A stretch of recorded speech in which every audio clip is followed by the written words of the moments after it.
안녕하십니까. 동로사주TV 우동로입니다.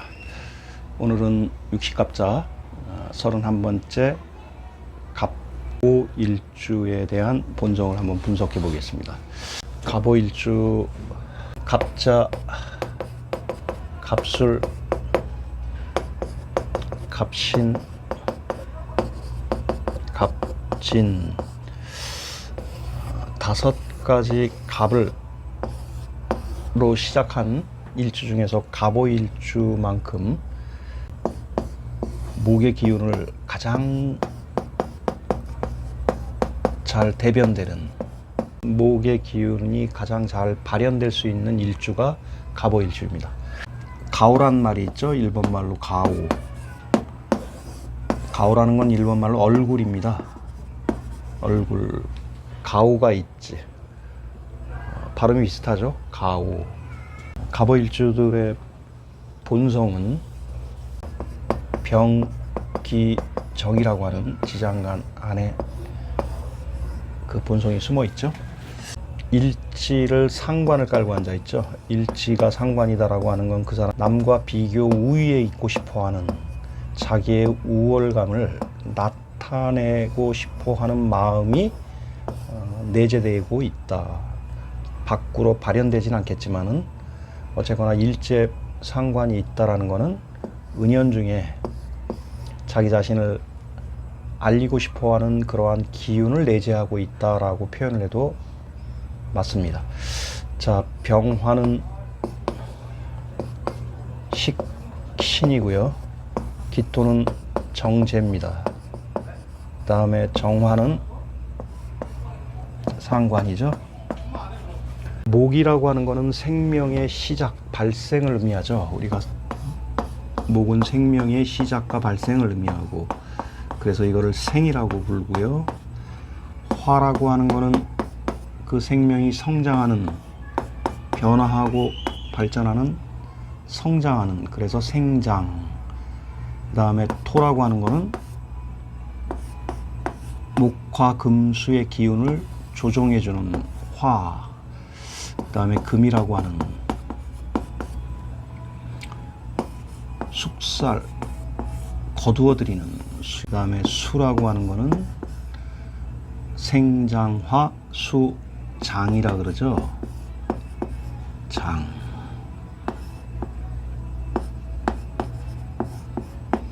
숨길 장자를 씁니다. 그래서 생장화 수장. 목이라고 하는 것은 어떤 생명의 시작, 발생을 의미하는 그러한 갑목의 기운이 일지의 화를 만나서 목화 통명되는. 식신이라고 하는 것은 갑목이 궁리를 하는 어떤 그러한 기운이고요. 기토는 정제.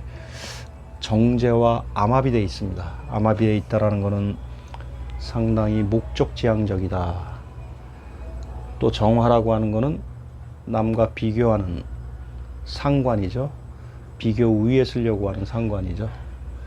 그래서 육식갑자 중에서 갑오일주와 어떤 기간을 정해놓고 경쟁을 했을 때 상당히 가장 빨리 목표점에 도달할 수 있는 일주가 갑오일주가 아니겠느냐.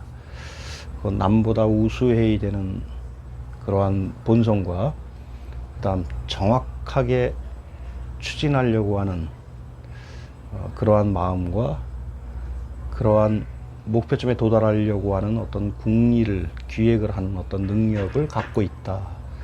그래서 갑오일주는 가오라 그러죠. 얼굴을. 곧 죽어도 가오가 있지, 우리가 이런 말을 쓰잖아요. 그래서 상당히 남들과 경쟁해서 비교 위에 쓰고 싶어하는, 그래서 일주 자체에 갖고 있는 이 상관이 암합되어 있다. 정확하게 정제와 합의될 수 있다면 관건은 상관에 있지 않겠느냐.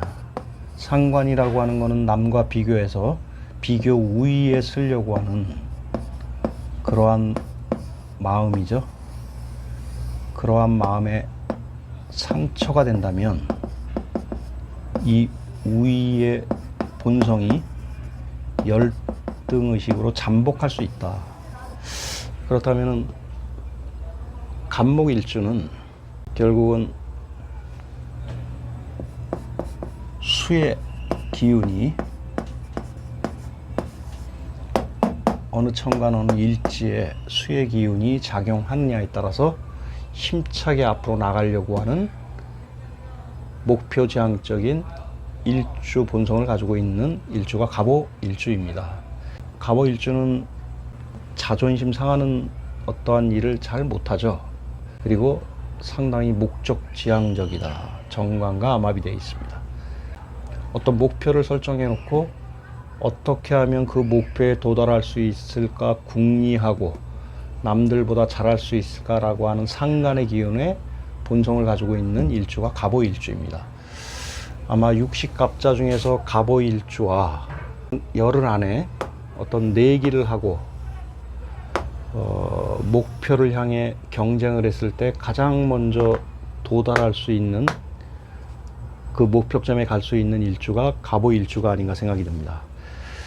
갑오일주는 갑신, 갑자, 갑술, 그 다음에 갑인과는 좀 판이하게 다른 양상을 갖고 있죠. 목화 통명된 사주라 상관이 받달됐을 때는 말을 청산유수로 잘할 수도 있을 것 같고요.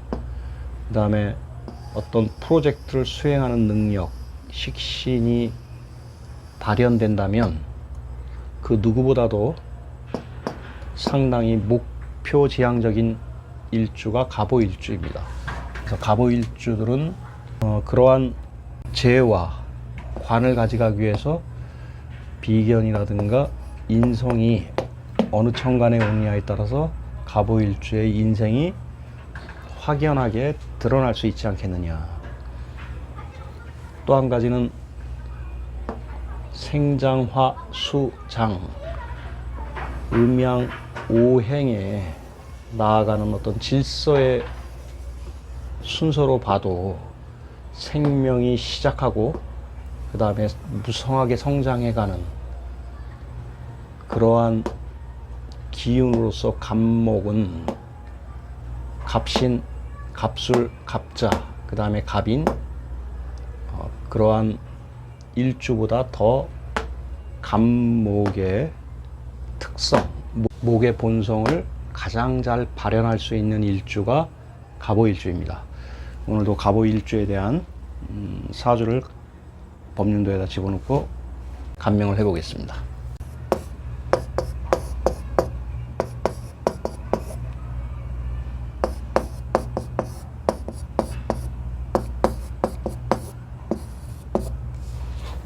건명 1972년 8월 30일 자시에 태어나신 분입니다. 임자년 무신월 갑오 일주를 가지고 갑자시에 태어나신 분이네요.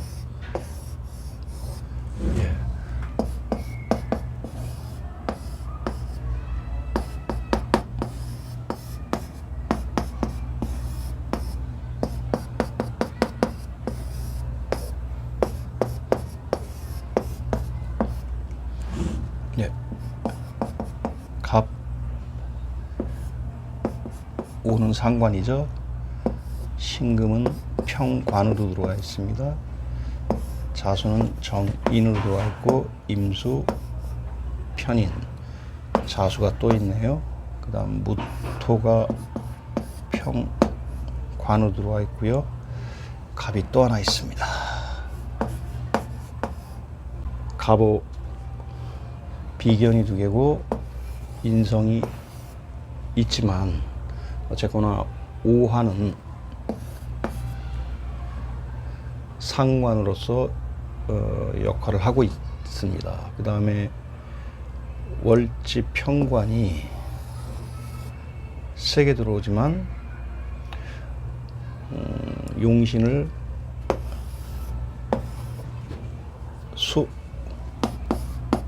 용신을 수로 보고요. 희신을 목으로 본다면 임자대운서부터 시작해가지고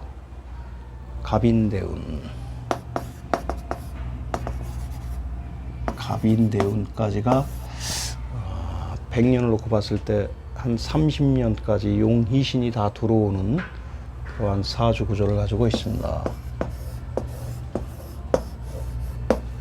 상당히 신강하고 신왕하고 신강한 사주다. 그리고 목화 토금수가 고루 안배가 되어 있지만 인성이 두텁다. 간목 입장에서는 인성이라고 하는 것은 깊은 사고계를 의미합니다. 그 다음에 그 사고를 바탕으로 해서 나오는 말의 행동력, 이 안에는 궁리하는 능력도 있죠. 병기정.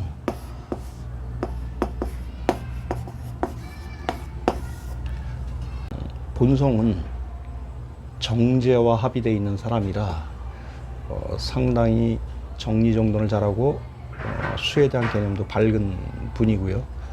또 신금이라고 하는 것은 이분이 갖고 있는 관입니다. 관이라고 하는 것은 어쨌거나 인생을 살아가는 어떤 목표, 나침판과도 같고 남자한테는 조직을 의미하고 직장을 의미합니다. 이분이 갖고 있는 수가 용신이라면 목은 시신으로 작동되죠. 그래서 금이라고 하는 금의 기운은 구신으로 들어와 있지만 신금의 예봉을 견딜 수 있을 만큼 신약하지 않은 분이죠. 구신으로 들어왔지만 월지가 신금이기 때문에 어떻게 보면은 긍정적으로 얘기한다면 신금이야말로 간목을 단련시키는 하나의 방편이 되지 않을까 생각이 들고, 만약에 인성이 없었다면 직접 감내해야 될 이 신금의 강도가 더 세질 수 있죠. 그렇지만 인성이 두텁기 때문에 그 예봉이 상당히 좀 무뎌졌다. 그래서 구신으로 들어와 있지만, 금이 구신으로 들어와 있지만 비견이 두텁다 보니 금에서 받는 어떤 스트레스나 강박에서 자유스러울 수 있지 않겠느냐. 그래서 1972년 8월 30일 자시에 태어나신 이분의 일주가 갑오일주입니다. 갑오일주는 남한테 자존심 상하는 그런 행동을 하지 못하는 대표적인 일주죠. 또한 인성이 두텁다 보니 이분은 33세부터 63세 30년간 용신과 시신을 쓰는 사주로서 승승장구하실 수 있다. 그렇지만 월지나 일지에 용신이 있으면 더 용신이 크게 발현이 되겠지만, 연지 용신이라 재라든가 어떤 명예를 가져가는 그러한 쪽에 자기가 갖고 있는 용량보다는 갖고 있는 욕망계가 작다 보니 만족하지는 못할 것 같다.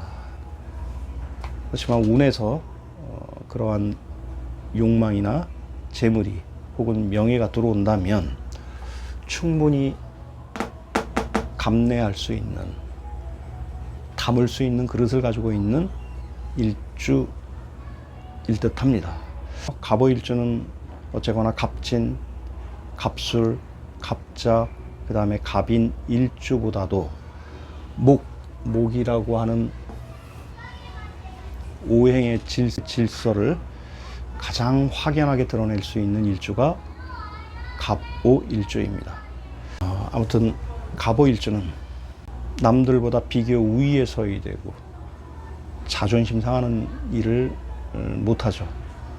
그리고 잘나야 되고 본인이 우월해야 된다라는 그러한 강박도 좀 있지 않을까.